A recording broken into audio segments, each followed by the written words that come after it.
हरे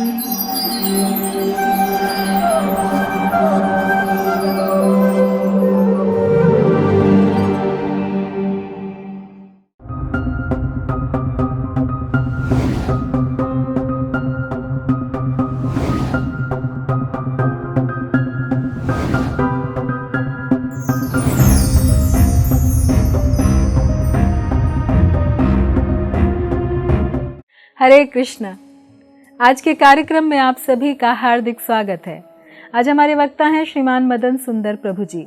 मदन सुंदर प्रभु जी ने Ohio state university USA से इलेक्ट्रिकल और कंप्यूटर इंजीनियरिंग में मास्टर्स डिग्री की है।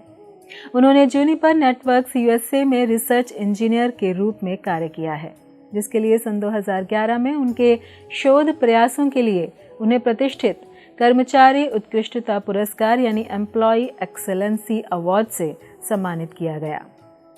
भगवद गीता के संदेश और इस्कॉन के संस्थापक आचार्य भक्ति वेदांत स्वामी श्रील प्रभुपाद के जीवन से प्रेरित होकर वे भारत लौटे तथा सन 2012 में पूर्ण रूप से वैदिक कला एवं विज्ञान के छात्र के रूप में इस्कॉन से जुड़ गए।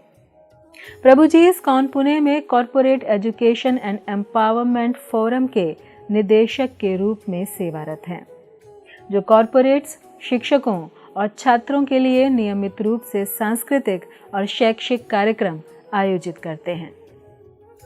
प्रभु जी TTL, Persistent Accenture, Sterling Health Care, Lumax Industries व Symbiosis Institute of Health Sciences आदि अन्य कई संगठनों में सत्र आयोजित कर चुके हैं, जिसमें उनका लक्ष्य कार्यस्थल में सचेतन मानसिकता के साथ आत्म जागरूकता और सकारात्मक जीवन को बढ़ावा देना है।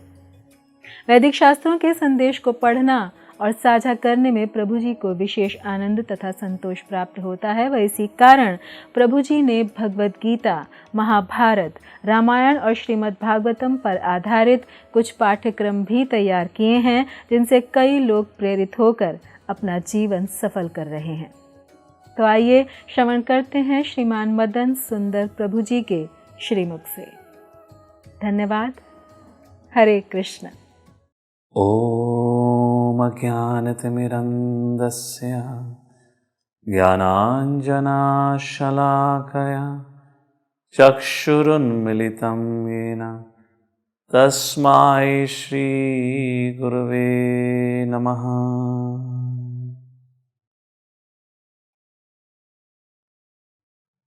हरे कृष्णा।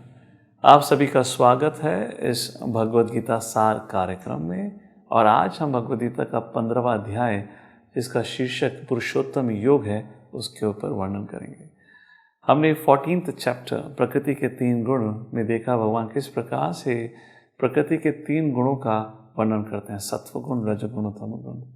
और सारांश में भगवान उसमें बताते हैं कि कैसे व्यक्ति इस भौतिक दुनिया में बंध जाता है इन गुणों के प्रभाव से, और यदि व्यक्ति को स्वतंत्र होना है, इन गुणों के प्रभाव को तोड़ना है या ऊपर उठना है, तो भगवान की शरण लेनी पड़ेगी। माम चायो विचारेण भक्ति योगेन सेवते। प्रश्न उठता है, भगवान की शरण लेनी पड़ेगी, पर शरण लेने में एक विपदा है, एक कठिनाई है। क्या कठिनाई है? हम एक पैर भौतिक दुनिया में और दूसरा पैर आध्यात्मिक दुनिया में नहीं रख सकते। अगर हमें भगवान की शरण लेना है तो हमें इस भौतिक दुनिया से विमुख होना ही पड़ेगा। कैसा होना पड़ेगा? उसी के लिए भगवान श्री कृष्ण अब ये 15वां अध्याय, जिसका शीर्षक पुरुषोत्तम योग है, उसमें समझाते हैं, अर्जुन, ये भौतिक दुनिया क्या है और इससे विरक्ति कैसे प्राप्त करी जा सकती है, और आध्यात्मिक जगत क्या है, उसके बारे में भगवान श्री कृष्ण उल्लेख करते हैं।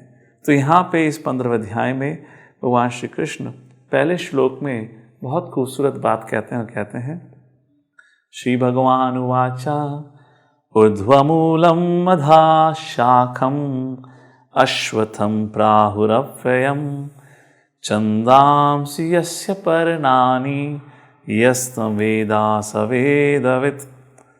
तो भगवान श्री कृष्ण यहाँ पर बताते हैं, हे अर्जुन, एक वृक्ष है, पैनियन वृक्ष, अश्वत्थम जिसको कहा जाता है, जिसकी शाखाएं नीचे हैं और जिसकी जड़ें ऊपर हैं। आपने किसी ने ऐसे वृक्ष को देखा है? भगवान कहते हैं, अर्जुन, ये जो वृक्ष है ये भौतिक जगत को दर्शाता है। ये ऐसा वृक्ष हम सब ने देखा है, और वो देखा है पानी की परछाई में। अगर आप नदी के पास गए हैं, वहाँ नदी के पास कोई वृक्ष है, तो आपने देखा होगा शाखा नीचे नज़र आती हैं और उसकी जड़ें ऊपर नज़र आती हैं। तो भगवान श्री कृष्ण क्या समझाने का प्रयत्न कर रहे हैं इस एनालॉजी से?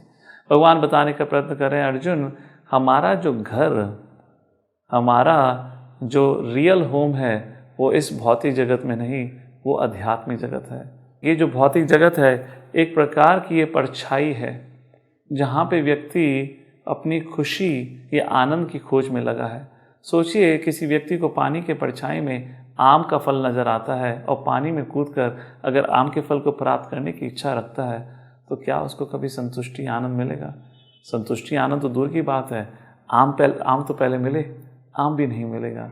उसी प्रकार भगवान श्री कृष्ण इस श्लोक संख्या 1 से 5 तक ये बताते हैं, अर्जुन, ये तो भौतिक जगत है, is like a rented apartment. सोचिए, आप किसी होटल में जाते हैं, वहाँ चेक इन करते हैं, रूम में जाते हैं, और रूम में जाते ही कहते हैं, अरे यहाँ का इंटीरियर डेकोरेशन पसंद नहीं आया, दीवार का पेंट उतार देते हैं, कारपेट उतार देते हैं, और एक अलग कारपेंटर को बुलाकर या किसी को बुलाकर उस दीवार का पेंट बदल देते हैं, फर्नीचर बदलते हैं, सब कुछ बदल देते हैं। क्या ये मूर्खता की निशानी है या नहीं? It's a rented place. आपने कुछ दिनों के लिए होटल के ओनर ने आपको वहाँ रहने की परमिशन दी है, आप उसको अपना असली घर समझकर इतना समय व्यर्थ कर दें, उससे इतना आसक्त हो जाएं, अंत में क्या होगा? जब होटल के मालिक को पता चलेगा, धक्के मार के निकालेगा, नहीं निकालेगा। उसी प्रकार इस भौतिक दुनिया में व्यक्ति इतना परिश्रम करता है, धन संपत्ति कमाता है, आजीवन मेहनत करता है, अंत में हर जीव को इस शरीर रूपी घर को त्यागना पड़ता है। इसलिए भगवान कहते हैं, हे अर्जुन, जो भी परिश्रम करो, सोच समझ के करो, किस लक्ष्य की प्राप्ति के लिए है। अगर इस भौतिक जगत को आप परमानेंट रेजिडेंस बनाना चाहते हैं, वो तो पॉसिबल ही नहीं, क्योंकि जब मृत्यु होती है, मृत्यु के बाद सब कुछ छीन लिया जाता है। मृत्यु से हमें बहुत महत्वपूर्ण शिक्षाएं मिलती हैं। आपको एक छोटी सी कहानी सुनाता हूँ इसके ऊपर। एक महान राजा थे, उन्होंने पूरे संसार में भ्रमण करके अपना राज्य स्थापित किया। बड़ा शक्तिशाली राजा था ये, और 32 साल की उम्र में इसको एक प्रकार की बीमारी होती है, जिस कारणवश इस पर सिर्फ जीने के लिए 5 दिन बचे होते हैं। अपने मंत्री को बुलाता है और कहता है, मंत्री, सिर्फ मुझे 5 दिन बचे हैं, मेरे प्राण इस शरीर में है, मेरे डॉक्टर्स ने बताया कि मैं 5 दिन से ज़्यादा जीवित नहीं रह सकता, मेरी आखिरी इच्छा है। मंत्री बोलता है, यस सर, बोलिए क्या इच्छा है? तो कहता है, जब मेरी मृत्यु हो तो मैं चाहता हूँ जो मेरे डॉक्टर्स थे वो मेरे मृत शरीर को उठा के लेके जाएं। ऑल राइट, मंत्री कहता है, जिस रास्ते से मुझे शमशान भूमि पर लेकर जाया जाए, उस रास्ते को सोने, हीरे, जवाहरात, जितना भी धन संपत्ति मैंने इस पूरी दुनिया में भटक भटक के लोगों से छीना है, चुराया है, सब रास्ते में फेंक दो। मंत्री कहता है, ऑल राइट। और तीसरी इच्छा, जब मैं उस शमशान भूमि की तरफ जा रहा हूं, मैं चाहता हूं मेरे हाथ बाहर निकले होने चाहिए और मेरी मुट्ठियां खुली होनी चाहिए। तो मंत्री कहता है, ठीक है। वह मंत्री चकरा जाता है, क्या हुआ हमारे राजा को? मृत्यु के समय पागल हो गया है? कैसी बहकी बहकी बातें कर रहा है? तो मंत्री हिम्मत करते हुए पूछते हैं, राजन, अगर आप बुरा ना माने, कृपा करके बताएंगे आपकी इच्छाओं का कारण क्या है? तो राजा बोलता है, हे मंत्री, मैंने अपने पूरा जीवन 16 साल की उम्र से लेकर 32 साल का हो गया हूँ, 16 साल तक मैं युद्ध करता रहा, आतंक फैलाया, कभी जीवन का आनंद नहीं उठा पाया। तो जब मेरे सामने मृत्यु आई है, मैं लोगों को एक बहुत प्रमुख शिक्षा देना चाहता हूँ, जो मुझे शिक्षा मिली है। तो मंत्री पूछते हैं, राजन क्या शिक्षा है? तो बताते हैं, मैं चाहता हूँ मेरी मृत शरीर को मेरे डॉक्टर्स लेकर जाएं, वो मैं ये सिखाना चाहता हूँ समाज को, आप कोई भी क्यों ना हो, मृत्यु तो सबको आती है और आपका रक्षा मृत्यु से कोई नहीं कर सकता। चाहे आपके पास कितना ही बेस्ट डॉक्टर क्यों ना हो, चाहे आपके सगे संबंधी कितने ही प्रेम आपसे क्यों ना करते हो, तो कोई भी आपकी रक्षा नहीं कर सकता जब आपकी मृत्यु होने को आती है। दूसरी इच्छा थी मेरी, रास्ते पर सोने जवाहरात फेंक दीजिए, बिछरा दीजिए, जब मैं वहाँ से मेरे मृत शरीर को लेकर जाया जाए। मैं समाज को बताना चाहता हूँ, आप जितनी भी धन संपत्ति कमाते हैं वो सब व्यर्थ होती है अंत में, क्योंकि आप उसको अपने संग अगली गति के लिए नहीं लेकर जा सकते। और तीसरी चीज, मेरे हाथों को खुला छोड़ना मैं समाज को सिखाना चाहता हूँ। जब व्यक्ति इस दुनिया में आता है तो खाली हाथ आता है, जब इस दुनिया से जाता है तो खाली हाथ जाता है। बहुत प्रमुख 3 बातें इसमें बताई गई हैं, जो सारांश में इस चैप्टर में भी समझाई जा रही हैं भगवान श्री कृष्ण के द्वारा। क्यों इस भौतिक दुनिया को इतना सीरियसली हम अपना जीवन व्यतीत करने का प्रयत्न कर रहे हैं। हर कोई व्यक्ति अधिक से अधिक धन संपत्ति कमाना चाहता है, किसके लिए? अंत में तो सब छीन लिया जाएगा। इसलिए भगवान कहते हैं, अर्जुन अपना समय इस भौतिक दुनिया में धन संपत्ति कमाने में नहीं, अपना सही कल्याण समझिए। और सही कल्याण क्या है? इस भौतिक रूप जो जगत है उसके प्रति आपकी जो आसक्ति है उसको ज्ञान के बल पर नष्ट करते हुए अपना लक्ष्य आध्यात्मिक जगत का बनाइए और वहाँ जाइए। वो आध्यात्मिक जगत जहाँ कोई ना दुख है, ना परेशानी है, ना जरा व्याधि जन्म मृत्यु जैसे कष्ट हैं, जहाँ व्यक्ति सदैव आनंद में रह सकता है। तब अर्जुन के मन में प्रश्न उठता है, प्रभु क्या मैं इस भौतिक दुनिया में खुश नहीं रह सकता? क्या आध्यात्मिक जगत जाना आवश्यक है? तो भगवान फिर कृष्ण के अर्जुन के मन में उठे इस प्रश्न के जवाब देने के लिए 7वें श्लोक से लेकर 11वें श्लोक तक वर्णन करते हैं आध्यात्मिक जगत, साथ ही साथ भौतिक जगत का। भगवान श्री कृष्ण 6ठे श्लोक में कहते हैं, हे अर्जुन, ना तद्भास्यते सूर्यो ना शाशंक न पावका यद्गत्वा न निवर्तन्ते तद्धामा परमा मम। भगवान श्री कृष्ण सारांश में या अर्जुन को आध्यात्मिक जगत का वर्णन करते बताते हैं, अर्जुन जो आध्यात्मिक जगत है वो एब्सोल्यूट है, वहाँ किसी प्रकार की परेशानी नहीं, वहाँ व्यक्ति स्वतंत्र रूप से जीवन व्यतीत करता है। यहाँ तक कि व्यक्ति को वहाँ पर सूर्य की किरणें या चंद्रमा पर भी निर्भर नहीं होना पड़ता।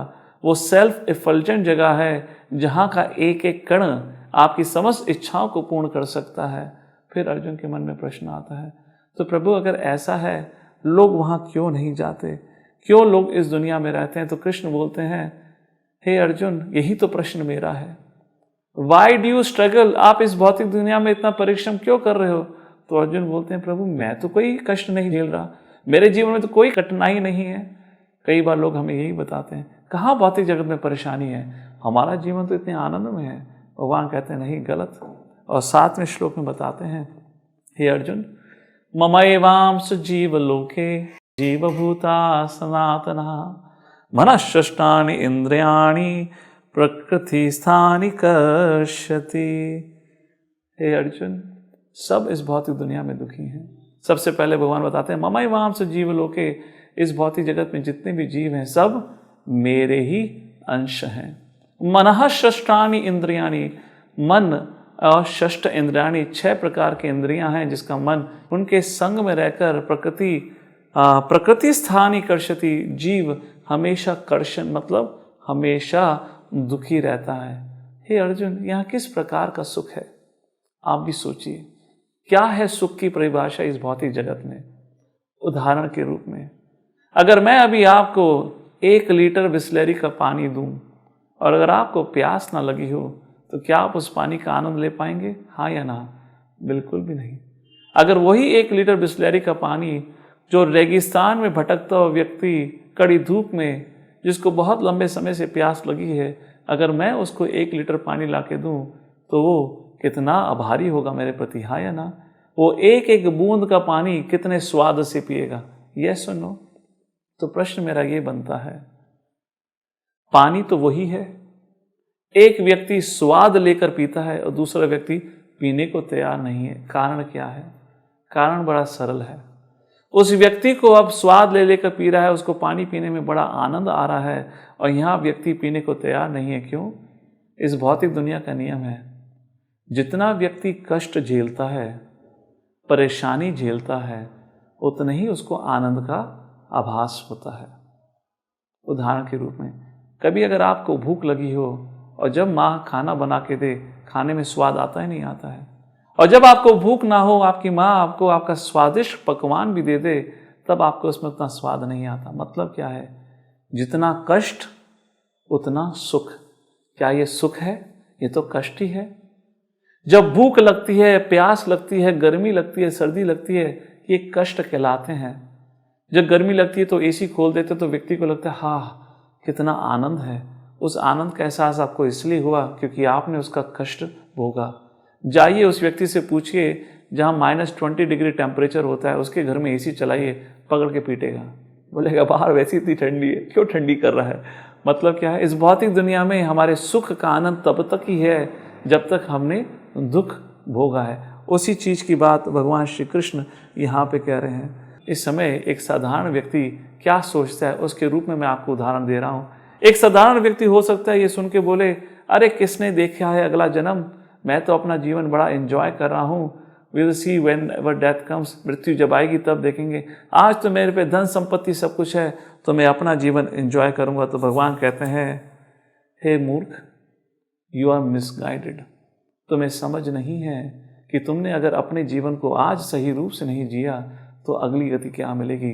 अगली गति क्या है, पुनर्जन्म तो निश्चित है। और 8वें श्लोक में भगवान कहते हैं, शरीरम यद अवाप्नोति यच्चापि उत्क्रमतीश्वरः घृत्वितानि संयाति वायुगंधानि वाशयात्। इस 8वें श्लोक में भगवान बताते हैं, अर्जुन, जिसका जन्म हुआ है मृत्यु निश्चित है, जिसकी मृत्यु हुई है उसका जन्म निश्चित है। फिर एक बार पुनर्जन्म के बारे में भगवान बताते हैं। क्या मतलब है इसका? ये जो मनुष्य जीवन है उसमें उसको शास्त्र में बताया गया है, बहुत महत्वपूर्ण माना जाता है। Human life is like a train junction.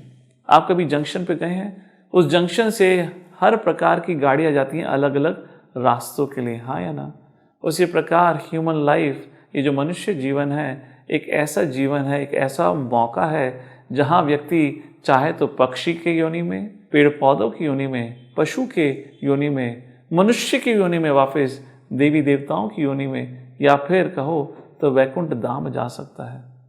और वो क्या निर्णय करता है हम कैसे वापस जा सकते हैं, वो डिपेंड करता है हमारा चॉइस, हमारा निर्णय क्या है।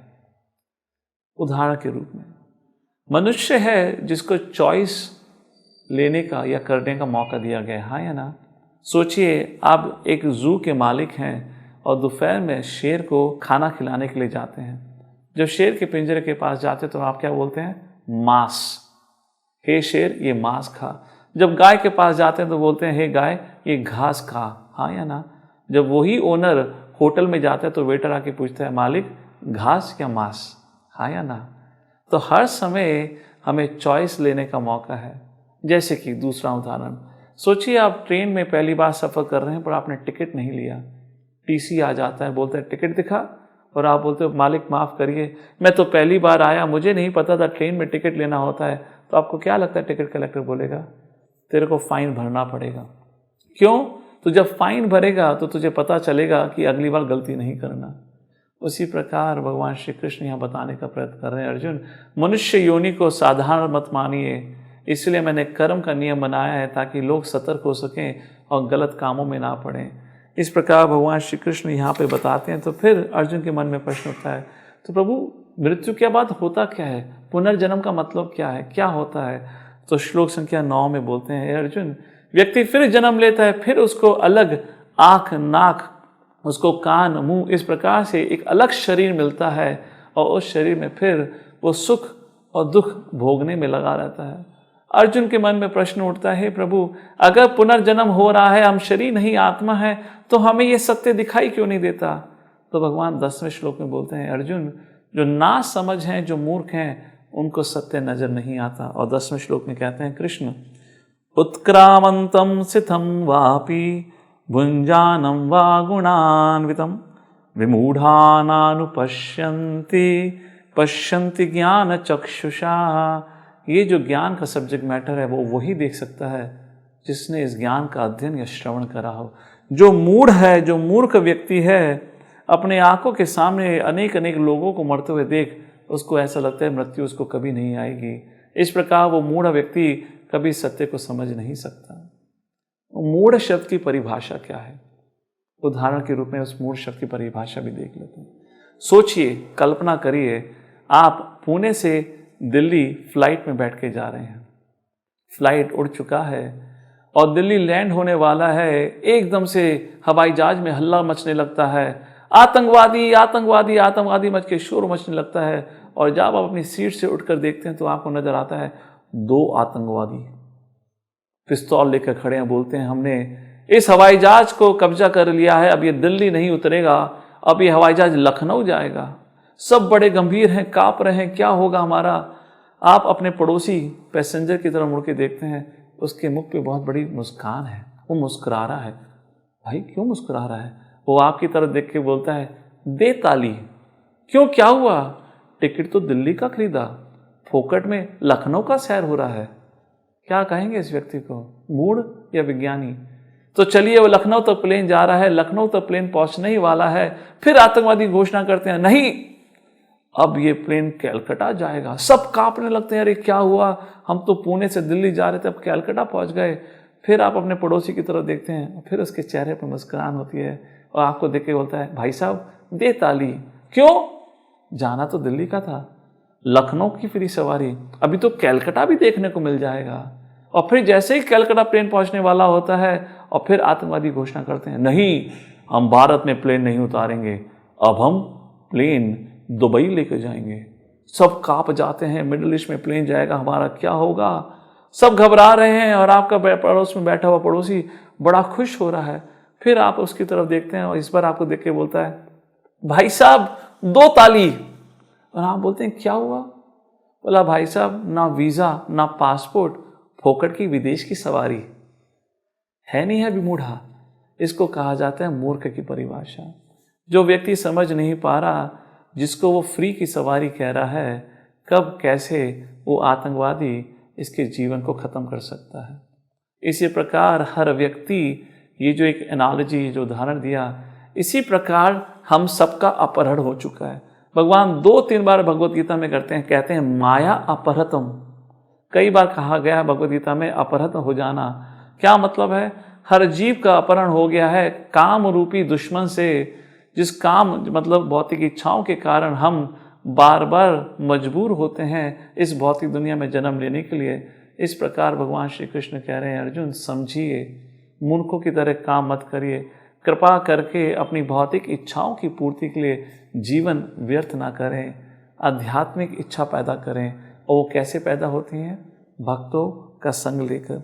तो फिर अर्जुन के मन में प्रश्न आता है, अगर प्रभु ये सच्चाई है तो प्रश्न ये बनता है, लोग आपको क्यों नहीं मानते, लोग आपसे संबंध क्यों नहीं जोड़ना चाहते? इस प्रकार अर्जुन के मन में प्रश्न उठता है। मतलब लोगों का मन इंद्र तृप्ति के प्रति है, पर वो आपके प्रति क्यों नहीं आसक्त होते? तो भगवान कहते हैं अर्जुन, 12वें श्लोक से 15वें श्लोक तक इसका वर्णन करते हैं। कृष्ण कहते हैं अर्जुन, लोगों को ज्ञान नहीं है कि मैं ही करता हूँ उनका, मैं ही उनका पोषण करता हूँ। और फिर भगवान यहाँ 12वें श्लोक से लेकर 15वें श्लोक तक बताते हैं कैसे जीव का पोषण करते हैं। उससे पहले एक छोटा सा उदाहरण, और फिर सोचते हैं क्या सही में भगवान हमारा पोषण करते हैं नहीं। अगर किसी व्यक्ति से पूछा जाए दूध कहाँ से आता है, तो बोलेगा डेयरी से। चलो भाई डेयरी से आता है। डेयरी में दूध कहाँ से आता है? अल्टीमेटली गौशाला से। गौशाला में दूध कहाँ से आता है? गाय से। गाय को दूध कहाँ से मिलता है? गाय घास खाती है और फिर दूध बनता है। तो प्रश्न बनता है घास कहाँ से आता है? घास के लिए तो भाई जमीन से घास आती है, जमीन में घास उगती है। जमीन में घास कैसे उगती है? जब बारिश का पानी होता है तो तभी तो घास उगेगी। बारिश का पानी कहाँ से आता है? तो कोई बोलेगा समुद्र से। और समुद्र के पानी को बारिश के पानी में कौन बदलता है? आप या मैं या नासा या इसरो? कौन बदलता है समुद्र के पानी को बारिश के पानी में? एक प्रश्न। दूसरा प्रश्न, समुद्र में इतना पानी आया कहाँ से? कौन लाया इतना पानी? जो इतने समय से, पृथ्वी इतनी पुरानी हो चुकी है, इतने समय से बारिश हर साल होती है, पूरी दुनिया भर में बारिश होती है, पर समुद्र का पानी कभी खत्म नहीं होता। कौन भर रहा है समुद्र के पानी को? तो उसका उत्तर सिर्फ एक है, भगवान।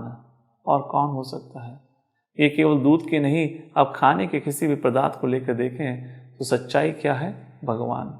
एक उदाहरण दिमाग में आ रहा है कि कैसे एक बार एक व्यक्ति श्रीला प्रभुपाद से मिलने के लिए आता है और कहता है मैं बहुत बड़ी सीमेंट कंपनी का मालिक हूँ। प्रभुपाद कहते हैं तुम चोर हो। वो कहता है नहीं स्वामी जी, मैं चोर नहीं हूँ, मैं बड़े सच्चाई से काम करता हूँ। प्रभुपाद बोलते हैं कैसे, बताओ जरा। बोलो स्वामी जी, जो मेरी कंपनी है, हम सीमेंट बनाते हैं, हमारी सीमेंट कंपनी का नाम हमारे परिवार के नाम के ऊपर पड़ा है। प्रभुपाद कहते हैं तभी तो तुम्हें चोर कह रहा हूँ। उसको समझ नहीं आया। प्रभुपाद पूछते हैं बताओ सीमेंट कहाँ से आता है? तो वो व्यक्ति कहता है पहाड़ से आता है। तो प्रभुपाद पूछते हैं पहाड़ तुम्हारे पिता ने बनाया है, पहाड़ किसने बनाया है? तो फिर उसको समझता है अरे हाँ, पहाड़ तो भगवान का दिया हुआ है। तो प्रभुपाद कहते हैं तुम्हारी कंपनी का नाम तुम्हारे परिवार के नाम के ऊपर नहीं होना चाहिए, तुम्हारी कंपनी का नाम गोविंद सीमेंट होना चाहिए, मतलब भगवान हरि के नाम पे होना चाहिए। तो फिर वो व्यक्ति बोलता है स्वामी जी मैं फिर भी चोर नहीं हूँ। प्रभुपाद कहते हैं कैसे? बोला स्वामी जी हर साल मैं जन्माष्टमी के उपरांत भगवान की सेवा के लिए थोड़ी दक्षिणा देता हूँ, दान देता हूँ। तो प्रभुपाद कहते हैं ऑल राइट, तुम छोटे चोर हो, बड़े चोर नहीं हो। इस प्रकार से एनीवेज, तो यहाँ 12वें श्लोक तक लेकर 15वें श्लोक तक भगवान उदाहरण के रूप में बताते हैं हे अर्जुन, जो सूर्य की किरणें हैं वो मैं हूँ, जो चंद्रमा की किरणें हैं वो मैं हूँ, और चंद्रमा की किरणों से ही सब्जी फल फूल में स्वाद आता है। हे अर्जुन, मैं ही इन कॉस्मिक एंटिटीज जो ये प्लैनेट्स हैं उसमें समाकर मेरी शक्ति के कारण ये सारे प्लैनेट्स अपने ऑर्बिट्स में घूम रहे हैं। मतलब लॉ ऑफ ग्रेविटी किसने बनाई है? किसकी शक्ति है? भगवान की शक्ति है। फिर 14 श्लोक में भगवान कहते हैं Arjun, I am the fire of digestion. जठर अग्नि किसकी शक्ति है? मेरी शक्ति, जिसके कारण व्यक्ति खाना डाइजेस्ट कर पाता है। प्राण शक्ति किसकी है? मेरी शक्ति है। इस प्रकार 12वें श्लोक से लेकर 14 श्लोक तक भगवान चर्चा करते हैं कैसे मैं एक भौतिक शरीर का पोषण करता हूँ। उसके बाद 15वें श्लोक में भगवान बताते हैं कि कैसे मैं सूक्ष्म शरीर का पोषण करता हूँ और साथ ही साथ आत्मा का भी पोषण करता हूँ। सर्वस्य चाहम हृदि सन्निविष्टो मथा स्मृतिर्ज्ञानम अपोहनम च वेदैश्च सर्वैरहमेव वेद्यो वेदांतकृत वेदविद एव चाहम। सर्वस्य चाहम हृदि सन्निविष्टो, हे अर्जुन मुझसे ही ज्ञान अज्ञानता बुद्धि सब मुझसे आती है, वो सूक्ष्म शरीर का पोषण मैं करता हूँ। केवल इतना ही नहीं, वेदैश्च सर्वैरहमेव वेद्यो वेदांतकृत वेदविद एव चाहम। हे अर्जुन, मेरे से ही वैदिक शास्त्र का ज्ञान आया है, जिस ज्ञान को प्राप्त करके एक बद्ध जीव इस भौतिक जगत को त्याग कर आध्यात्मिक जगत जा सकता है। इसी प्रकार मैं आत्मा का भी पोषण करता हूँ, और जिस व्यक्ति को समझ आ जाए निश्चित ही रूप से वो मेरी सेवा करेगा, मेरे प्रति प्रेम का संबंध जोड़ना चाहेगा। और अंत में आखिरी 3 श्लोकों में भगवान सभी वेदांत का सार बताते हैं। भगवान कहते हैं वेदांत मैंने ही लिखा है, मैंने ही रचना करी है। तो उस वेदांत का सार बताते हैं 16वें, 17वें, 18वें श्लोक में, जहाँ 16वें श्लोक में भगवान कहते हैं अर्जुन, 2 प्रकार के जीव होते हैं, क्षर अक्षर। एक जो मृत्यु पाता है, दूसरा मृत्यु कभी नहीं पाता। मतलब एक का विनाश होता है, एक का विनाश कभी नहीं होता। और फिर 17वें और 18वें श्लोक में बताते हैं भगवान, एक आत्मा होती है और एक परमात्मा होती है, जो जिसको ब्रह्मन और पराब्रह्मन कहा जाता है। और जो पराब्रह्मन या परमात्मा है वो परमेश्वर भगवान श्री कृष्ण है। इस प्रकार भगवान श्री कृष्ण इन 3 श्लोकों में वेदांत का सार बता देते हैं। वेदांत का सार क्या? मैं कौन, भगवान कौन है, और भगवान और जीव के बीच का संबंध क्या है। इस प्रकार भगवान श्री कृष्ण इस अध्याय को समाप्त करते हैं और कहते हैं अर्जुन, जो इस ज्ञान को जानता है, 19वें श्लोक में, यो माम एवं असम्मुद्धो जानाति पुरुषोत्तमं स सर्वविद भजति माम सर्वभावेन भारत। वो मेरी भक्ति में लगता है। और अंत में 20वें श्लोक में कहते हैं अर्जुन, मैंने तुम्हें एसेंस ऑफ ऑल, मैंने तुम्हें सारा ज्ञान जो चाहिए था, जिसकी आवश्यकता थी, वो तुम्हें समझाया है। अब आप चुनिए आपको कौन सा मार्ग चुनना है। भौतिक जगत में रहते हुए भौतिक इच्छाओं की पूर्ति करनी है, या भौतिक जगत में रहते हुए भगवान की सेवा का मौका या फ़ायदा उठाते हुए अपने जीवन को सफल बनाना है और अंत में भगवत धाम की तरफ पहुंचना है। इसी के साथ भगवान श्री कृष्ण ये 15वां अध्याय समाप्त करते हैं, जिसमें 3 प्रमुख विषयों पर चर्चा की गई है। पहली चीज़, ये भौतिक दुनिया जो है, भौतिक जगत, ये हमारा परमानेंट रेजिडेंस नहीं है, आध्यात्मिक जगत हमारा परमानेंट रेजिडेंस है। दूसरा, भगवान श्री कृष्ण श्लोक संख्या 6 से लेकर 11 तक अध्यात्म जगत और भौतिक जगत का वर्णन करते हैं। कहते हैं अर्जुन, अगर कोई अध्यात्म जगत को प्राप्त नहीं करता तो उस व्यक्ति को दोबारा पुनर्जन्म लेकर इस दुनिया में 84 लाख योनियों में से एक योनि में जन्म लेना पड़ता है। अगर मैं ही सबका पोषण करता हूँ तो लोग मुझे क्यों नहीं समझते? तो भगवान बताते हैं अर्जुन, मैं किस प्रकार से लोगों के भौतिक शरीर, सूक्ष्म शरीर और आत्मा का पोषण करता हूँ। और अंत में कृष्ण कहते हैं, अर्जुन वेदांत का सार क्या है? मैं कौन हूँ, भगवान कौन है, हमारे रिश्ते को जानना ही भगवान का सार है। अगर किसी को इतना ज्ञान हो तो निश्चित रूप से वो मेरी भक्ति करेगा, मेरे संग प्रेम का संबंध जोड़ना चाहेगा और बड़ी इच्छा और प्रेम से दोनों हाथ को उठाकर हरि नाम में भाग लेगा। हरे कृष्णा कृष्ण कृष्ण हरे हरे, हरे राम राम राम हरे हरे। आप सबका बहुत बहुत धन्यवाद आज के इस सत्र को अटेंड करने के लिए। हरे कृष्ण, जय श्रील प्रभुपाद। ऐसे ही और भक्तिमय कार्यक्रमों के लिए देखिए हरे कृष्णा टेलीविजन। इसे प्राप्त करने के लिए आप अपने केबल अथवा DTH ऑपरेटर से संपर्क करें तथा और अधिक जानकारी के लिए आज ही डायल करें 8767 845 845।